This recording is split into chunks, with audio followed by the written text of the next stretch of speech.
On a freezing night along the Oregon coast, veteran Noah Briggs thought the storm outside was the only thing he had to fear. But when his German shepherd, Atlas, began barking toward the old lighthouse that had been sealed for 60 years, everything changed. Through the thunder and rain, a faint light flickered inside, one that should have been dead since 1962. What Noah discovered beneath that lighthouse wasn't a ghost, but a secret buried by the government, one powerful enough to poison an entire ocean. This is a story of faith, courage, and the dog who led his master to uncover a miracle beneath the waves. Before we begin, tell me where you're watching from. Drop your country in the comments so we can see how far this story travels. The Oregon coast was never kind in winter. It howled and breathed like a living thing, salt and wind scraping across the cliffs in long, mournful sighs. That night, the sea was a black mirror split by lightning, each flash revealing the jagged rocks and the skeletal outline of the old Grey Haven lighthouse. Dark for 6 decades, abandoned since the explosion of 1962. The locals said it was cursed, that no one who went near it ever came back the same. But Noah Briggs had long stopped fearing curses. He feared silence more, the kind that came after war, the kind that followed you home. Noah was 51, his face carved by salt and time. His hair, once black, had turned the gray of worn steel, cropped short in the habit of a man who had worn uniforms most of his life. A faint scar traced his right cheek, a reminder from his Navy days when an onboard accident during a reactor test cost 2 of his men their lives. He carried that guilt like an invisible compass, always pointing him back toward isolation. Since his discharge, he had lived alone in a weather-beaten cabin overlooking the cliffs, repairing fishing boats and logging the tides for the harbor office. His only companion was Atlas, a 6-year-old German shepherd with deep amber eyes and a coat black as wet stone. Atlas was big, built like a shadow with muscle beneath fur, and his loyalty was absolute. He had been trained as a rescue dog before being deemed too reactive for service, a label Noah understood all too well. That night, rain fell in sheets so dense it looked like the world was dissolving. Noah and Atlas were walking the coastal trail, their flashlight beams trembling in the wind. They had gone out only because the weather station had reported strange magnetic readings from the cliffs, something Noah, with his background in naval engineering, couldn't ignore. "We check, then we head back," he muttered, tightening his raincoat against the cold. But Atlas stopped abruptly. His ears twitched, his body went rigid. A low growl rumbled from his chest. "What is it, boy?" Noah asked, scanning the darkness. The answer came from the horizon, a faint flicker of light, rhythmic, deliberate, far too structured to be lightning. It pulsed once, twice, then paused. Morse code. Noah froze. His mind translated it before he even realized he was doing it. SOS. The signal came from the direction of Grey Haven Lighthouse. He hadn't heard that name spoken aloud in years. Everyone in town avoided the subject, especially after the old keeper's family vanished. The lighthouse had been sealed by the Coast Guard and left to rot, its stairwell rusted, its windows shattered by wind and time. But that light, weak, blinking through the storm, it shouldn't have been possible. The electrical grid had been cut decades ago. Atlas barked, sharp and urgent, tugging at the leash. "All right," Noah said under his breath. "We'll take a look." They followed the narrow path along the cliffs, lightning revealing glimpses of the ocean below. Angry, rising, alive. When they reached the lighthouse base, Noah paused. The tower loomed before him, taller than he remembered, its metal door corroded and streaked green from years of sea spray. The faint light pulsed again from within, this time slower, almost like a heartbeat.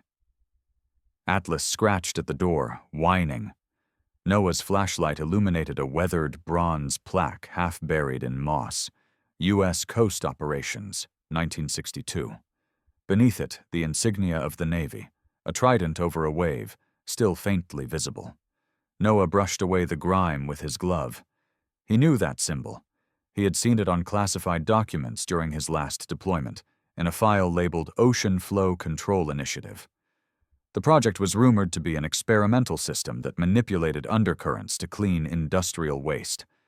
But it had been shut down, or so he was told, after multiple test failures. His pulse quickened. "No," he whispered. "They couldn't have tested it here." A thunderclap rolled over the cliffs, so loud it felt like the earth itself was exhaling. The lighthouse door rattled. For a heartbeat, Noah thought he saw the faint outline of a figure behind the fogged glass of the watchroom window. Too quick, too human to be imagination. Then darkness swallowed it. Atlas barked again, ears flattened, tail stiff. Noah stepped forward, pressing a hand against the cold metal door. The smell of rust and salt mixed with something else. Ozone, like charged air after a lightning strike. "Who's there?" he called. The wind answered. Only the rhythmic creak of the lighthouse railing responded. Then, as if in reply, the light flashed again from inside. Once, twice, pause. Once more. SOS. Noah's jaw tightened. His rational mind told him it was just an electrical glitch, some remnant of wiring reactivated by the storm. But something deeper whispered otherwise. He could almost feel the hum of energy beneath the ground, a faint vibration pulsing through the soles of his boots. Atlas whimpered softly and pressed against his leg. Noah looked down, scratching the dog's neck. "Yeah, I feel it too." He took one last look at the tower. The storm wrapped around it like a shroud, waves crashing against the rocks below. He knew he couldn't force the door open without tools, and the tide was rising fast. "We'll come back at dawn," he said, stepping back. "Whatever's in there, it's been waiting a long time." As they turned toward the trail, lightning split the sky again. For a fraction of a second, the full shape of the lighthouse glowed against the horizon. And in that flash, Noah saw something impossible. A faint blue aura radiating from the top window, like energy trapped beneath glass. The storm had passed, but the ocean still groaned like something restless beneath the surface. The morning light was pale, filtered through mist that hung low over the cliffs. Noah Briggs parked his pickup near the edge of the trail, the metal toolbox in the back rattling as the wind picked up. Atlas jumped down first, his black and gold fur catching the damp light. The dog sniffed the air and looked toward the lighthouse as if he already knew where they were headed. Noah tightened his jacket collar, feeling that familiar mix of curiosity and unease twist in his chest. He hadn't slept much. The image of the blue light still burned behind his eyes. The path to Greyhaven was slick with mud. Gulls circled overhead, their cries sharp against the rhythmic crash of waves. Noah's boots sank into wet sand as he approached the lighthouse base. The door looked even older in daylight, its hinges eaten away by salt, the bronze plaque dull with corrosion. He ran his gloved hand over the lettering again. U.S. Coast Operations, 1962. Beneath that, faint markings etched by hand, numbers that might have been coordinates. He took a breath, then pulled a crowbar from his kit. "All right, let's see what secrets you've been guarding," he muttered. Atlas stood behind him, tail low but steady, eyes fixed on the door like a sentinel. It took 3 solid blows before the lock gave way. The door screeched open, the sound echoing down a hollow shaft of air that smelled of rust and seawater. Noah lifted his flashlight and stepped inside. The beam cut through darkness, revealing a spiral staircase winding down the stone core of the tower. Each step glistened with moisture, slick with algae and old salt. "Stay close," he told Atlas, and the dog obeyed, paws silent on the cold metal steps. As they descended, the air grew heavier, colder, filled with the faint hum of machinery that shouldn't exist in a place abandoned for 60 years. At the bottom, they entered a circular room, a maintenance chamber of sorts. Rusted consoles lined the walls, wires dangling like dead vines. A layer of salt crystals shimmered across the floor. Noah swept the light slowly, tracing the shapes of forgotten equipment until it fell upon something incongruous, a steel safe, half hidden beneath a collapsed shelf. Its surface was stainless, untouched by decay, as if time had respected it. Etched across its front were the words, West Coast Opes, Charts 1962. Noah crouched, brushing away debris. The seal was intact, secured by a heavy wheel lock. He leaned closer. "You seeing this, Atlas?" The dog sniffed the metal, then sat down, tail curling beside his paws, eyes fixed on the safe. Noah smiled faintly. "Yeah, you've got a nose for trouble." He tried the wheel. It resisted, but the old mechanism still moved. With effort, he pried it open using a wrench and leverage bar from his kit. A soft hiss escaped as the seal broke, releasing a stale breath of air trapped since the Cold War. Inside lay a stack of documents wrapped in oilcloth, a metal canister, and something smaller, a leather-bound notebook, its cover embossed with the initials HD. Noah opened it carefully, the paper dry but legible. The handwriting was precise, elegant, the kind of cursive that spoke of discipline. The first page read, Helen Drake, Chief Engineer, Grey Haven Flow Control Project. He frowned. He remembered the name vaguely, a rumor from naval records. Helen Drake was the only civilian lead on the Ocean Flow Control Initiative, and she had vanished after the 1962 explosion, officially listed as lost at sea. Noah flipped through the pages. Schematics of pumps, pressure valves, and oceanic regulators filled the book, all labeled Prototype FCP-01.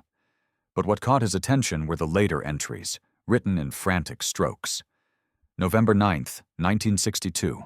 Testing unstable. Flow ratios exceed tolerance by 400%. Command orders continuation. November 11th, 1962. Detected chemical anomaly in return pipeline.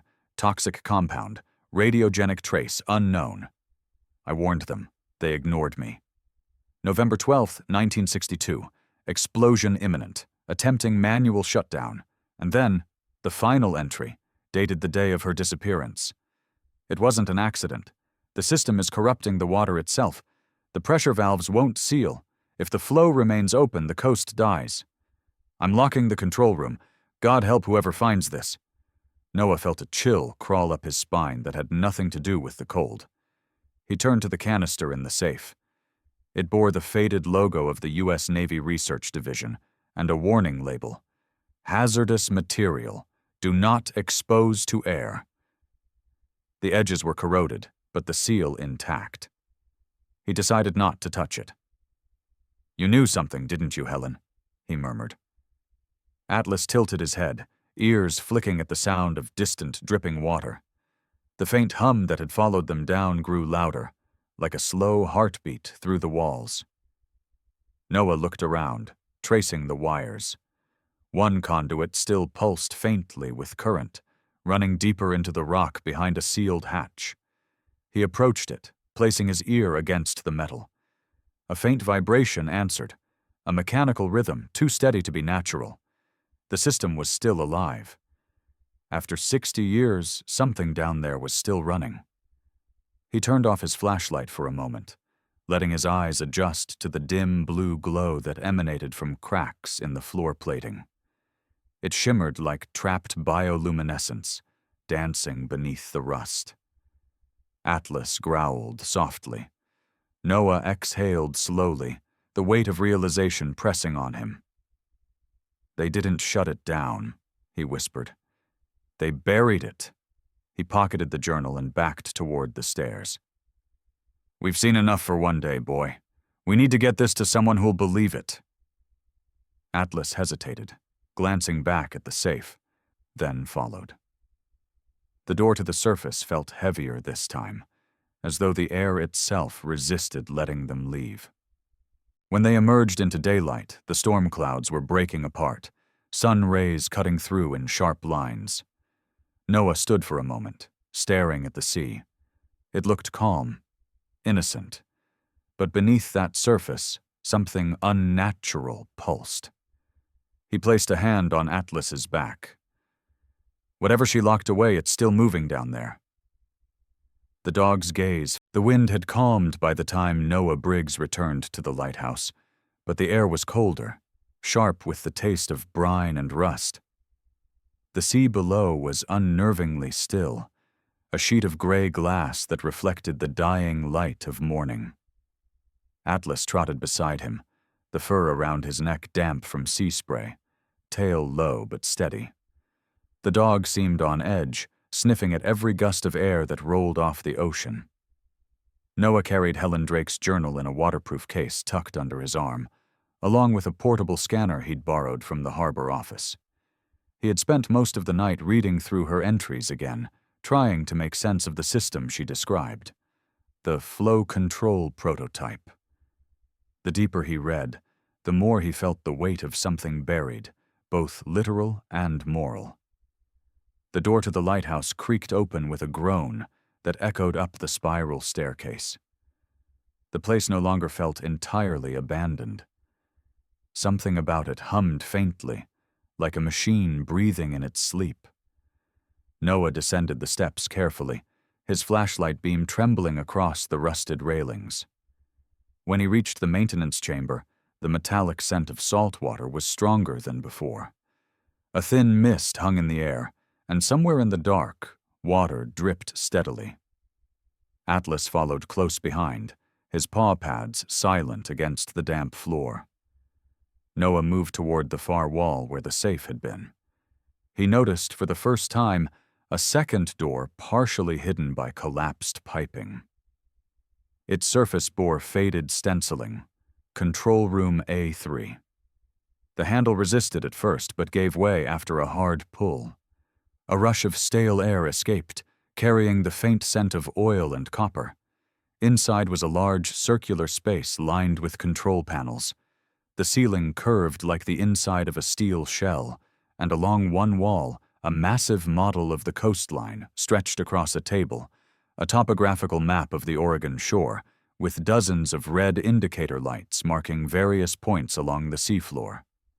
Most were dead, but a few still flickered faintly. At the center of the room stood a scaled model of a pumping system, encased in glass. Tubes extended from it, connecting to diagrams on the wall. The title plate read, Ocean Purifier System, Greyhaven Prototype, 1962.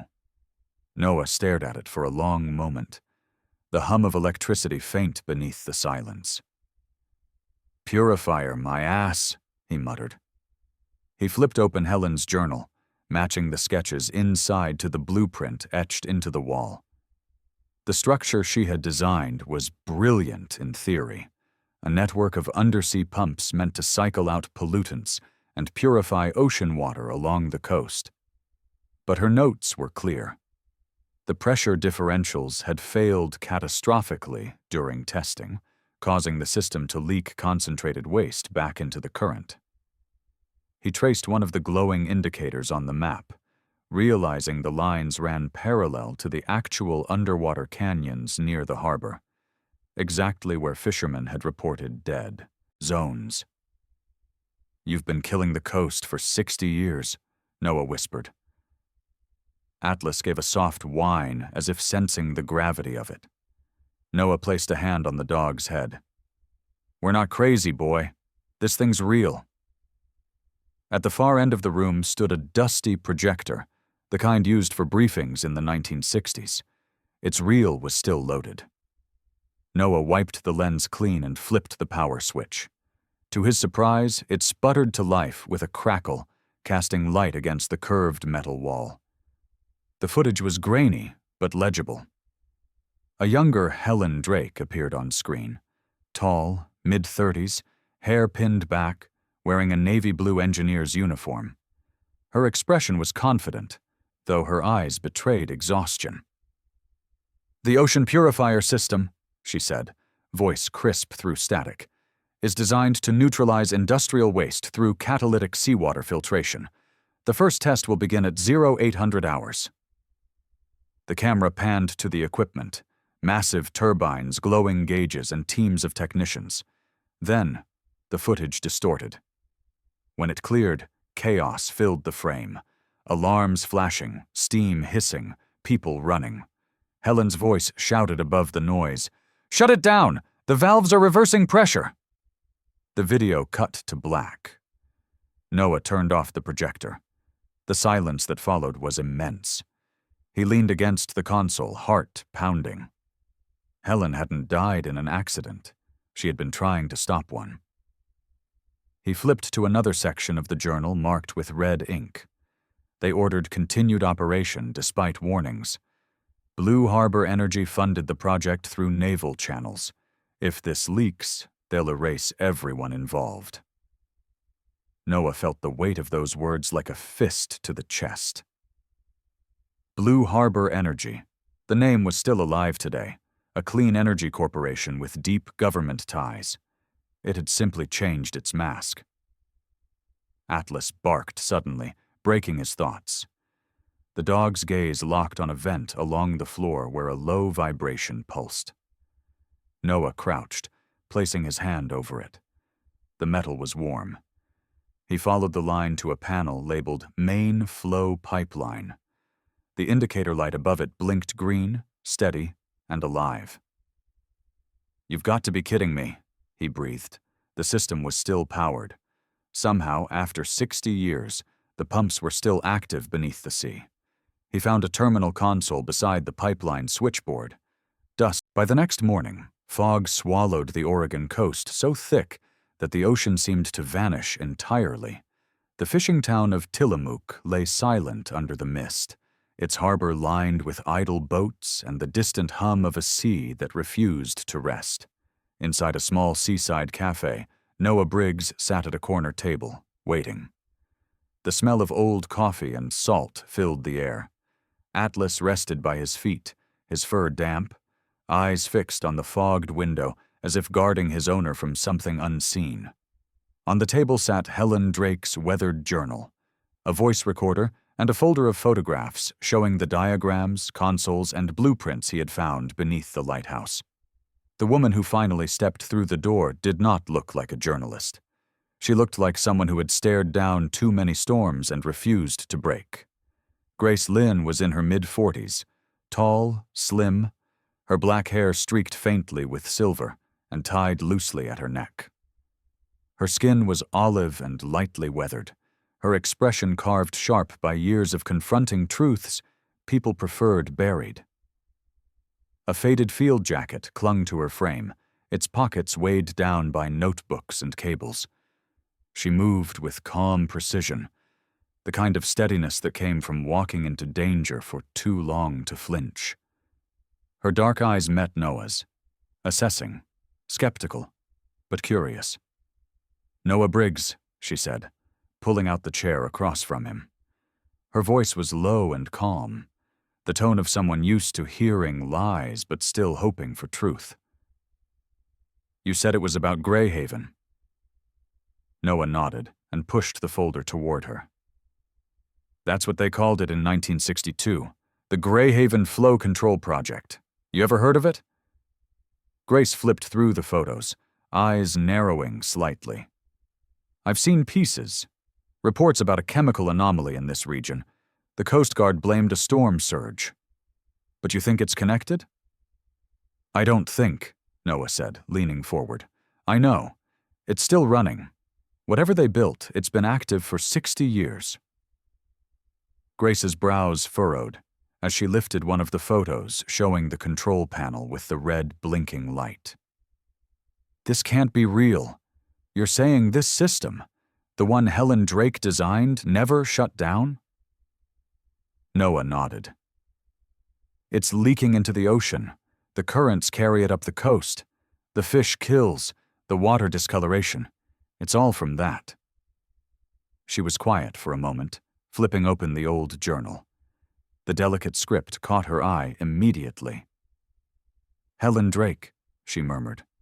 Chief Engineer, Flow Control Project. I've seen this name buried in federal archives. She filed safety complaints before the explosion, then vanished. She looked up, her eyes sharp now. You found this in the lighthouse? Locked inside a steel safe, Noah said, along with evidence that Blue Harbor Energy, the so-called Clean Energy Corporation, was funding it through military channels. Grace's lips tightened. Blue Harbor changed names in the 80s, went public as a green pioneer. I've written about them. Every time I did, my editors got calls to pull the story. She exhaled slowly, her breath fogging the glass. This could blow open the entire coastal contamination scandal if we can prove it. Noah's voice dropped. Then we're going back to the lighthouse. The fog was still heavy as they climbed the path that afternoon, the cliffs echoing with the sound of the tide slamming against rock. The tower loomed like a ghost of industry, its glass eye dark but alive with a hum they could almost feel.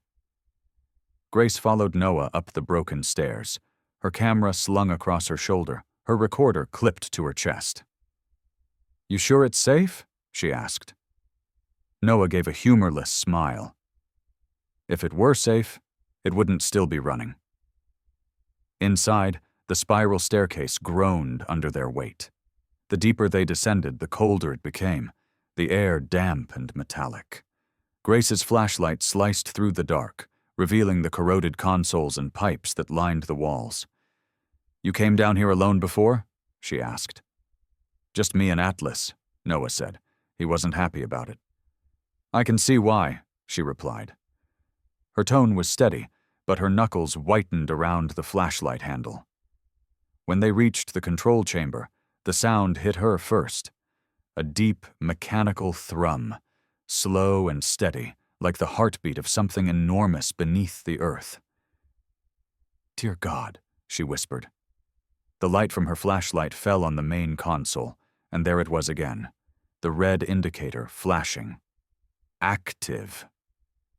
She approached slowly, her breath visible in the cold air.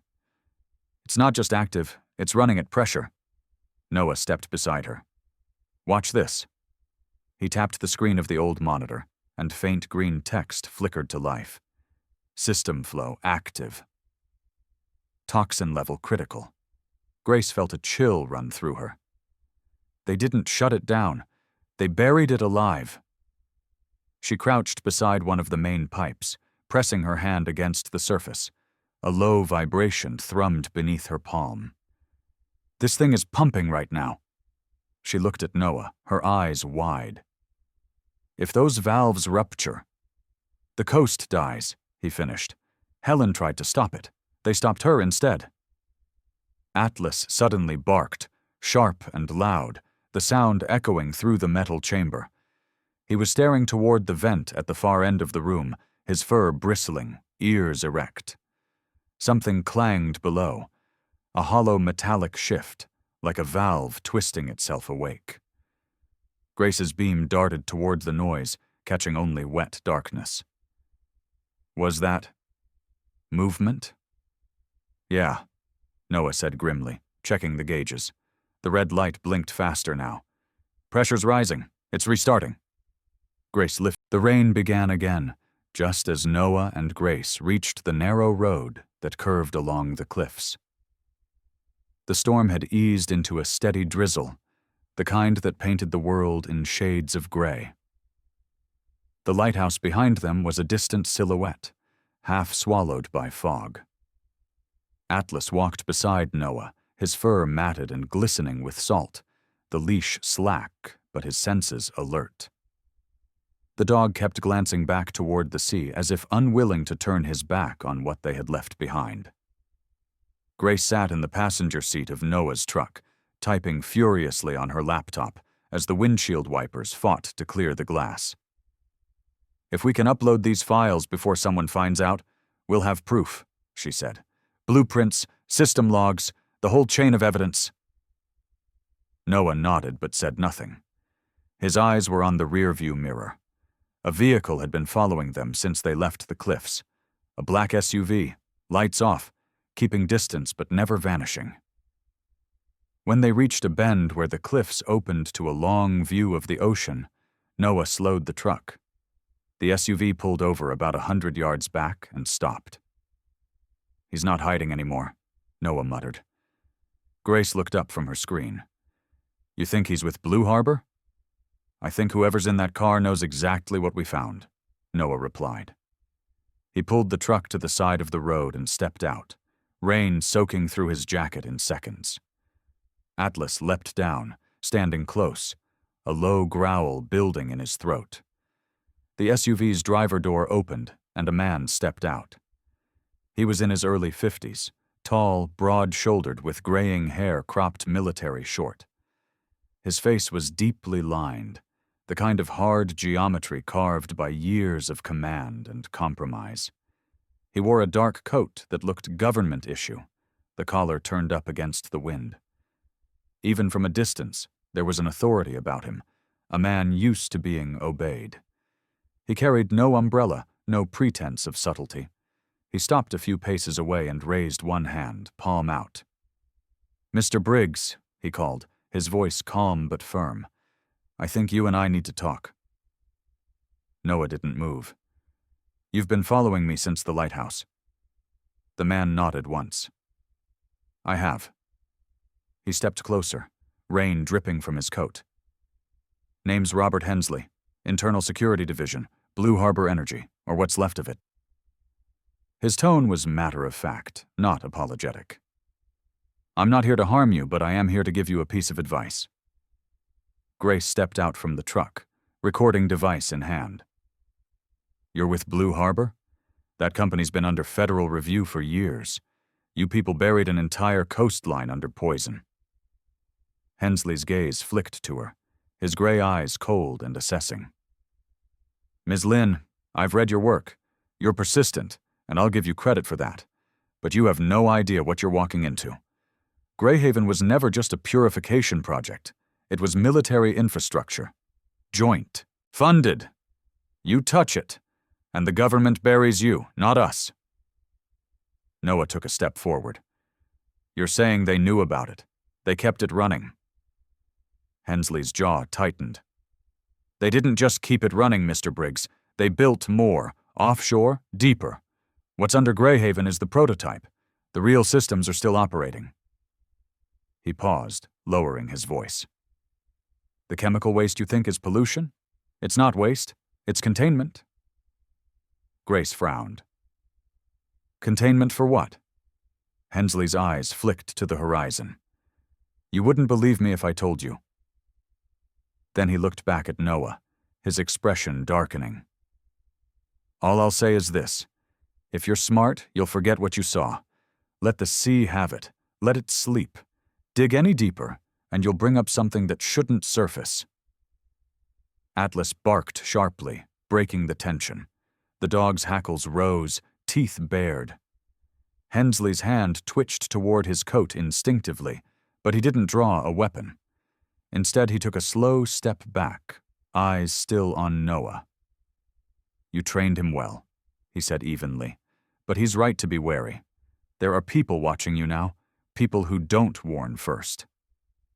"You mean people like you?" Grace snapped. Hensley gave a humorless smile. "No, Ms. Lynn. I'm the friendly one." The wind picked up, tearing at their clothes. Waves crashed far below the cliffs. Noah's gaze didn't waver. "You worked on the project, didn't you?" Hensley hesitated. For the first time, something human flickered across his face. Guilt, maybe, or regret. "I supervised site security after the 82 refit," he admitted. "Helen Drake wasn't supposed to die. She locked the system to stop the purge, and Command decided to remove her. When the explosion happened, they wrote it off as a malfunction. I left the service 6 months later." He looked away. "But they never shut it down. They couldn't. Too many agencies had their hands in it. So they changed the story. The morning broke with a strange calm after the storm. The ocean was eerily still, its surface flat as molten glass, but the air carried the heavy silence of something waiting to happen. In Grace Lynn's small apartment overlooking the rainy streets of Portland, the glow of laptop screens painted her face in blue. Her long black hair, streaked faintly with gray, was loose for once, falling over her shoulders as her fingers moved rapidly over the keyboard. Across from her sat Noah Briggs, still wearing his weathered jacket, his eyes shadowed by fatigue. Atlas lay near the window, his dark fur damp and glistening, his gaze fixed on the distant horizon beyond the city skyline. "It's live," Grace whispered. Her article, "The Ghost of Greyhaven: How a 1962 Government Project Still Poisons the Pacific," had gone online. Within an hour, it exploded across the internet. Environmental groups reposted it, journalists called for confirmation, and social feeds flooded with outrage. For the first time in 60 years, Greyhaven was awake in the public's conscience. By midday, the government could no longer ignore it. The EPA released a statement confirming an immediate investigation. The Navy's research division dispatched a team to coordinate with them. 2 days later, the convoy arrived at the cliffs. White EPA trucks, military vans, and armed security personnel. At the front was Commander Jacob Reyes, a man in his late 40s with a square jaw, salt and pepper hair, and the stillness of someone who had seen too much ocean to fear its moods. His voice carried quiet authority when he greeted Noah. "Mr. Briggs," he said, shaking his hand, "let's go see what's been hiding under your lighthouse." Grace, camera slung over her shoulder, followed every movement, recording evidence for the world to see.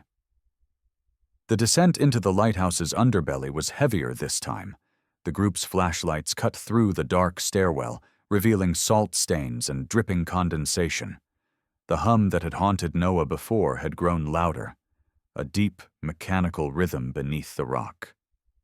"This isn't just residual power," Dana Cooper, a young EPA technician with cropped red hair and freckles, said as she scanned her instruments. "There's an active energy source running under the base." Her voice trembled slightly, but her hands moved with confidence born from expertise. Commander Reyes frowned, glancing at Noah. "You weren't exaggerating," he muttered. "This place is alive." When they reached the control chamber, the sound hit them, a steady, vibrating thrum that made the air itself seem to pulse.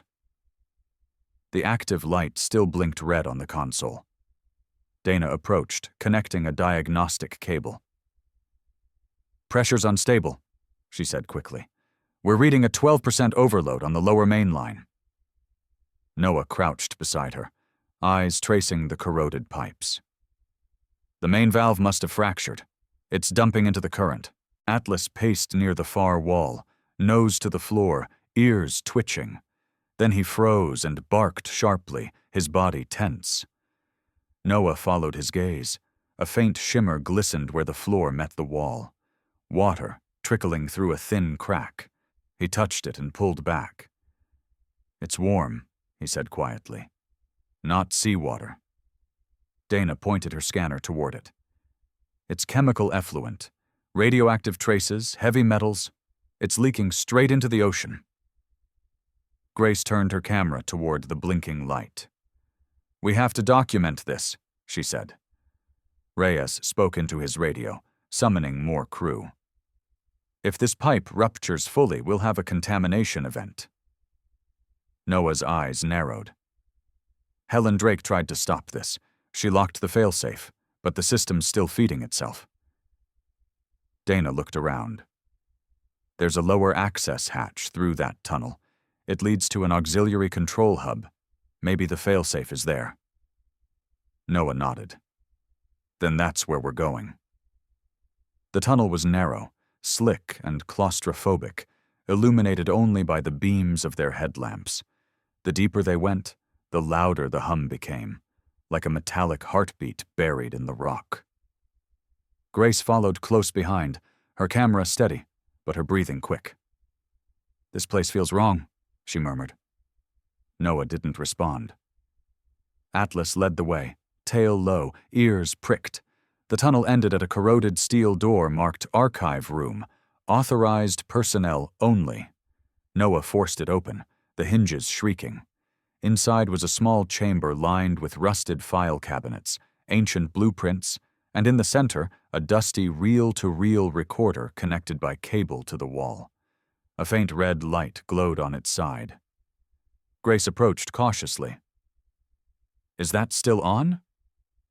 Noah brushed the dust off and pressed play. The tape whirred, crackling through decades of silence. A woman's voice filled the room. Steady, weary, haunting. "This is Helen Drake, Chief Engineer, Greyhaven Flow Control Project," it began. The tone was calm, but beneath it was exhaustion. "If anyone hears this, the system cannot be shut down from the surface. The pressure locks itself through. By dusk, the wind had turned violent, bending the pine trees along the cliff until they bowed like old men. Waves slammed against the rocks below, flinging spray high into the air. The storm had returned, darker than before, as if the ocean itself was taking revenge. Noah Briggs stood at the lighthouse base, his jacket whipping in the wind, salt water stinging his face. Atlas barked against the roar, his fur slick with rain, eyes bright with instinctive fear. Grace Lynn was still broadcasting the final footage from the control room above, her camera fixed on the flashing red warnings that pulsed across the panels like a heartbeat in panic. "The system's failing," Dana Cooper's voice crackled through the radio. "Secondary pumps are rupturing. If the feedback loop holds, it's going to ignite the coolant lines." Commander Reyes's voice followed, calm but urgent. "Everyone evacuate. Get clear of the base. Briggs, get out of there!" But Noah wasn't leaving. He stood on the iron steps, water swirling around his boots. The readings on the wall showed what he feared most. Power surges, feedback spikes, the core regulator trying to reboot itself. The override lever he had pulled earlier hadn't killed it completely. It had only slowed the cycle. "Damn it, Helen," he muttered. "You built this thing to survive the apocalypse." Atlas growled beside him as another tremor rocked the floor. The lights flickered. "You stay here," Noah said, gripping the dog's collar. "Guard the exit, that's an order." Atlas barked once, unwilling, but Noah gave a firm nod. "Good boy. Stay." Then he turned and descended the final flight of stairs into the maintenance shaft. The lower chamber was half flooded, a metallic cavern lit by sparks and flickering blue arcs of dying circuitry. Steam hissed from ruptured pipes. The sound was deafening, a mixture of machinery, rushing water, and the storm above. Noah waded through waist-deep water, his flashlight beam shaking. The floor vibrated under his boots as pressure built behind the walls. In the center of the chamber, half submerged, stood the final control column, a steel pillar capped by a single lever encased in glass. Faded letters above it read, "Main Power Conduit, Manual Shutdown." The casing was rusted, the glass cracked but intact. Noah's breath came in ragged bursts. He could feel the heat radiating from the panel, the electric pulse alive inside the machine like a heart refusing to die. The water rose higher, swirling with oily residue. Over the intercom, Grace's voice broke through static. "Noah, get out! The readings are off the charts. You'll be electrocuted if that chamber floods." He pressed his radio. "If I don't cut this, the whole coastline goes with it," he said quietly. "Tell Reyes to pull everyone back." Grace's voice wavered. "You can't do this alone." "I already am," he answered, and turned the radio off. He reached the column and wiped the grime from a bronze plate fixed to the wall. Under the rust, faint words emerged. "Helen Drake, for the sea she loved." For a long moment, Noah stood still, rainwater dripping from his hair, his reflection fractured in the glass. He pictured Helen, an engineer trapped by her own creation, silenced by those who feared truth more than disaster. "You did your best," he whispered. "Now it's my turn." The water was up to his chest when he smashed the glass with the wrench he carried. Shards scattered into the flood as he gripped the lever. The current jolted through the handle, stinging his hands, but he didn't let go. The entire tower shuddered, groaning under the strain. Atlas's barking echoed from above, desperate, frantic. The dog's howl mingled with the wind and thunder as Noah braced himself and pulled the lever down with all his strength.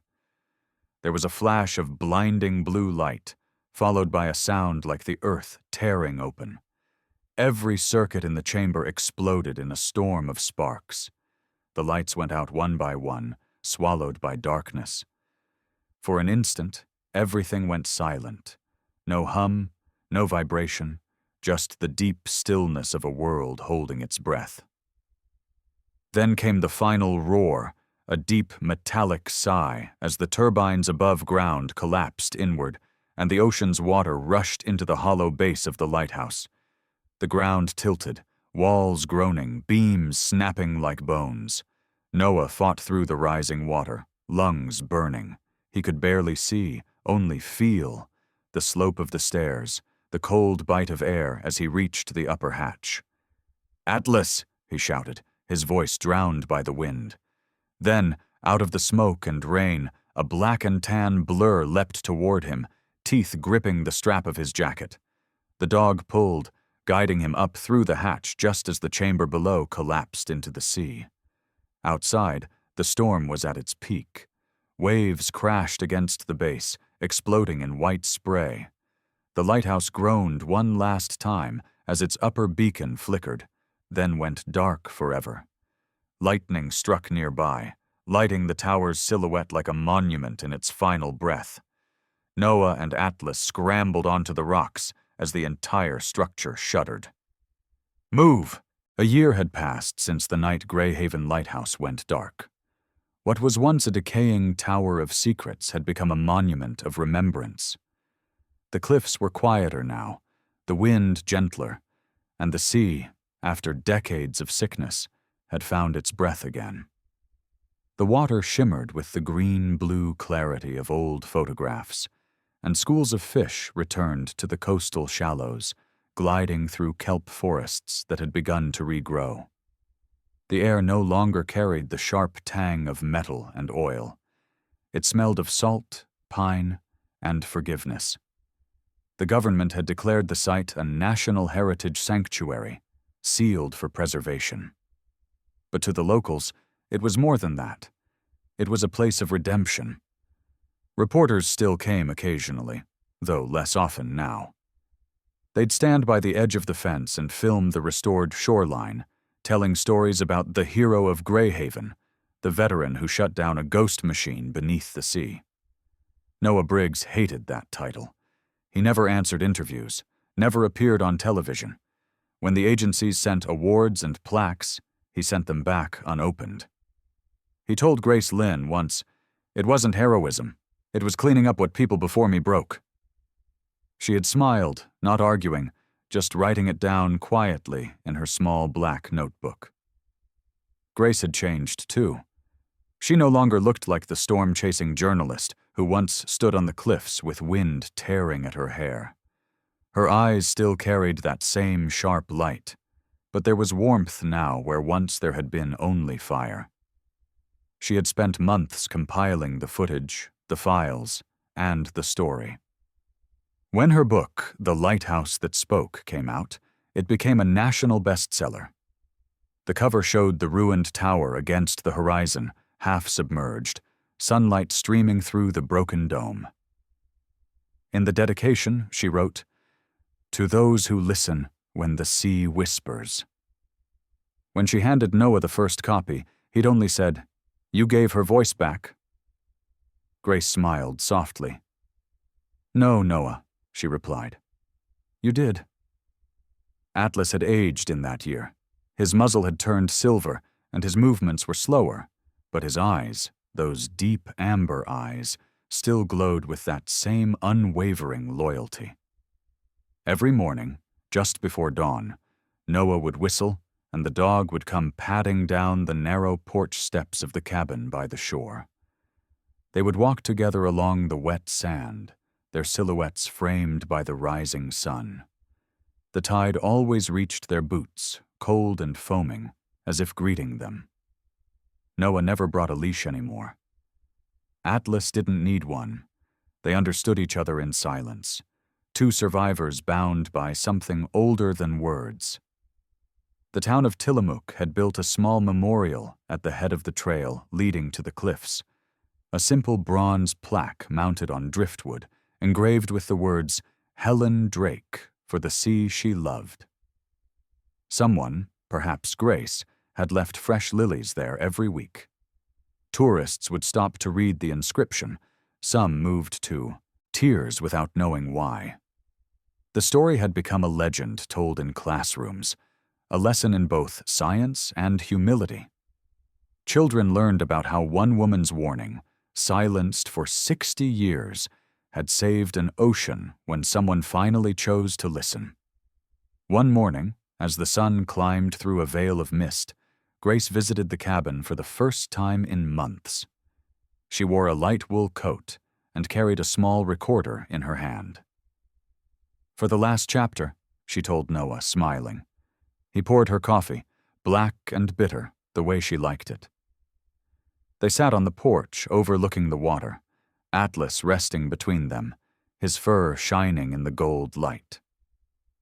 "You never told me what you thought when you pulled that lever," Grace said.